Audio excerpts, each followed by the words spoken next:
Hi everyone, welcome back to my channel Rishi study centre. दोस्तों, आज के इस वीडियो में मैं आपको बताने वाला हूं कि अभाज्य संख्याएं यानी प्राइम नंबर्स किसे कहते हैं। दोस्तों, वे संख्याएं जो एक और स्वयं के अतिरिक्त किसी अन्य संख्या से कट जाती हैं यानी विभाजित हो जाती हैं, तो उन्हें हम लोग भाज्य संख्याएं कहते हैं। और अभाज्य संख्याओं का मतलब होता है जो केवल एक और स्वयं से विभाजित हो। ठीक है ना, एक और स्वयं के अलावा किसी अन्य संख्या से विभाजित न हो तो उन संख्याओं को अभाज्य संख्याएं कहते हैं। तो दोस्तों, एक से बड़ी वे सभी संख्याएं जो एक और स्वयं के अलावा किसी अन्य संख्या से विभाजित नहीं होती हैं, उन्हें अभाज्य संख्याएं यानी प्राइम नंबर्स कहते हैं।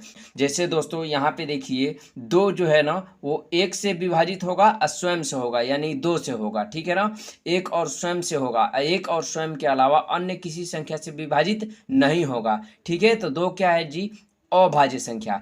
तो तीन भी जो है एक से कटेगा और स्वयं से कटेगा। ठीक है ना, इसके अलावा और किसी भी संख्या से नहीं कटेगा तीन। ठीक है, तो तीन भी क्या हो जाएगा, अभाज्य संख्या है। उसी प्रकार से दोस्तों 13 जो है वो भी अभाज्य संख्या है। क्यों?